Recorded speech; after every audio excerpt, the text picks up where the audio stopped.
12,000 மாற்றுத்திறனாளிகளுக்கு நீங்க வாய்ப்பு தர போறீங்கன்றது என்னால நினைச்சு இன்னைக்கும் எனக்கு கிள்ளி கிள்ளி பார்த்துக்கிறேன் நான். பெரிய மகிழ்ச்சி. நன்றி சார். நன்றி சார். நன்றி.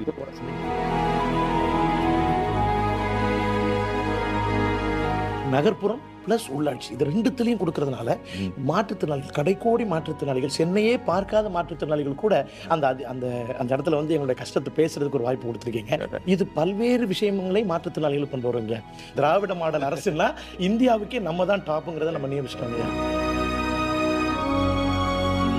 டிசபிலிட்டி ஹிஸ்டரியில இப்ப எல்லா இந்தியா முழுக்க வந்து இதை பேச ஆரம்பிச்சாங்க. இன்னைக்கு காலையில இருந்து இப்படி வந்து நடக்கும்னு அவங்க எதிர்பார்க்கவே இல்லையா. நீங்க செஞ்சது இந்தியா முழுக்க இப்ப இன்னைக்கு டாப்ல. என்னை வந்து வீட்டுக்குள்ளேயே ஒரு சாதாரண ஆளா கூட மதிக்க மாட்டாங்க குடும்பத்துல. அப்போ என்ன மாதிரி தானே எல்லாரையும் பார்ப்பாங்க. அப்ப கிராமத்துல இருக்கிற ஒரு ஊனமுற்றோருக்கு அந்த ஊர்ல அவர் வாழ்ற இடத்துல ஒரு மரியாதை கிடைக்கணுமேன்றது தாங்க என்னுடைய வாழ்நாள் கனவா இருந்துச்சு. நீங்க இதை செஞ்சிருக்கிறது உண்மையிலேயே கடைக்கோடியில இருக்கிற மாற்றுத்திறனாளிகள் போய் தொடுதுங்க என் மனசை. உண்மையிலேயே மகிழ்ச்சி. இந்த 4 ஆண்டுகள்ல இதுதான் சார் டாப்.